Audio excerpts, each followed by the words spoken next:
Simulat sa pulo, pakitang tao. Itong si si Senator CLTG Construction Company. O Bongo, ano ginagawa mo? Ano sasabihin mo? Araw-araw kang... Alam mo, araw-araw po ako nagdadasal para kay Tatay Dico.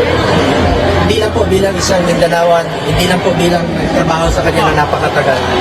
Nagdadasal po ako kay Tatay Dico, ang kanyang kaligtasan, ang kanyang kalayaan, at ang kanyang... Ano naman din kami. Yun din ang pinagdadasal namin. Lalo yung iba, ang pinagdadasal nung iba is sana po pahabain niyo pa po ang buhay ng dating Pangulong Duterte, kaso iba yung rason nila.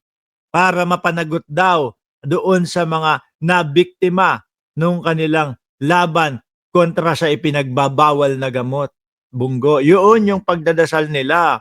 Yung iba pa, may pinagdadasal din na, naku po, sana mapanagot ang dating Pangulong Duterte para mabigyan ng hustisya yung mga napatay daw ho.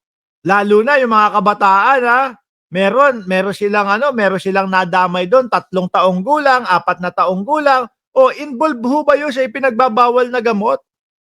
Kung talaga ho na sila ay pro-Pilipino at pro-buhay, isa pa lang, isa lang ho doon sa na biktima na wala namang kinalaman sa droga. Hininto muna nila pansamantala yan. At pagkatapos, inaral nila kung paano walang madadamay na inosente. Di ba, emotera?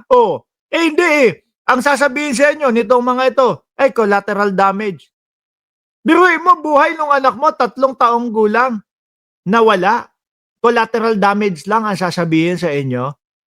Simulat sa pulo, pakitang tao. Itong si Senator CLTG Construction